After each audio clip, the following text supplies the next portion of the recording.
Aujourd'hui, certains recevront des fleurs. D'autres feront semblant que cette journée ne les touche pas. Certains publieront un « je t'aime ». D'autres regarderont les stories en silence. La Saint-Valentin ne crée rien. Elle révèle.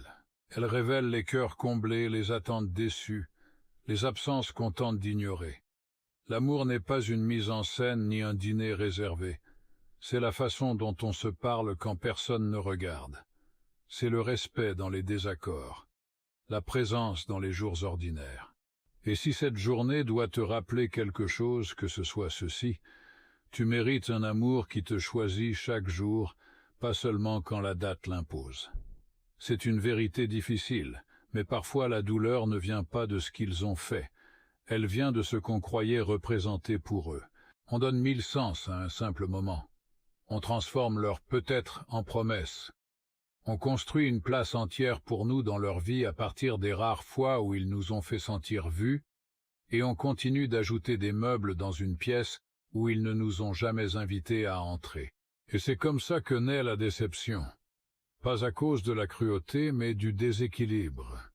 Parce qu'on donne tout à quelqu'un qui ne nous considère qu'à moitié. Parce qu'on confond l'habitude avec l'importance, et l'espoir avec une preuve. Mais que ça t'éclaire. Si tu dois continuellement prouver ta place, c'est que tu n'en as pas. Tu n'es pas difficile à aimer. Tu n'es pas trop. Tu mérites simplement une vie où ton absence serait ressentie, pas juste remarquée.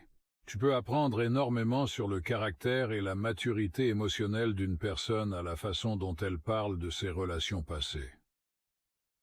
Est-elle capable de se remettre en question, d'assumer ses responsabilités et de dire « Tu sais quoi, voici comment j'ai contribué à nos difficultés, voici ce que j'aurais pu faire différemment et voici ce que j'ai appris ». Ou passe-t-elle son temps à blâmer son ex, à en parler négativement, à projeter sa douleur et à refuser d'assumer la moindre part de responsabilité dans ce qui n'a pas fonctionné? Même si ce n'est pas agréable de parler de ses ex ou des blessures qu'on a vécues, quand quelqu'un le fait, observe attentivement la manière dont il en parle.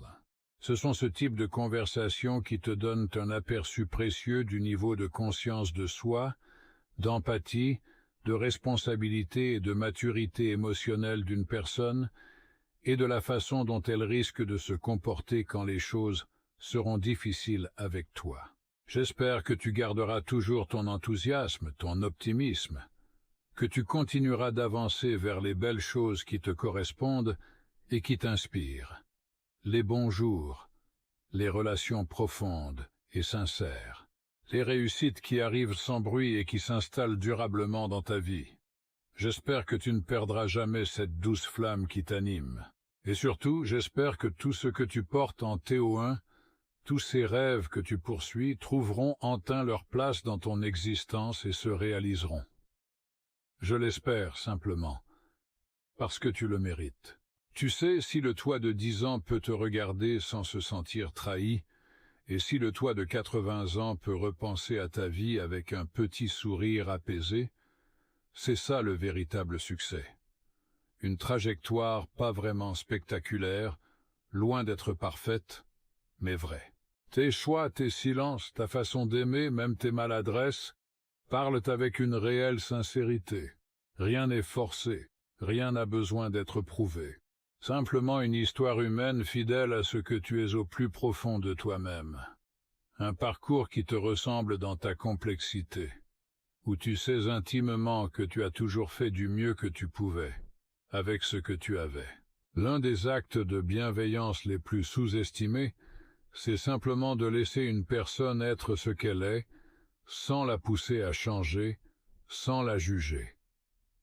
La laisser parler longuement d'une série qu'elle aime, s'enthousiasmer pour un sport dont on ne comprend pas vraiment les règles, et sentir que tout va bien, qu'elle est pleinement acceptée.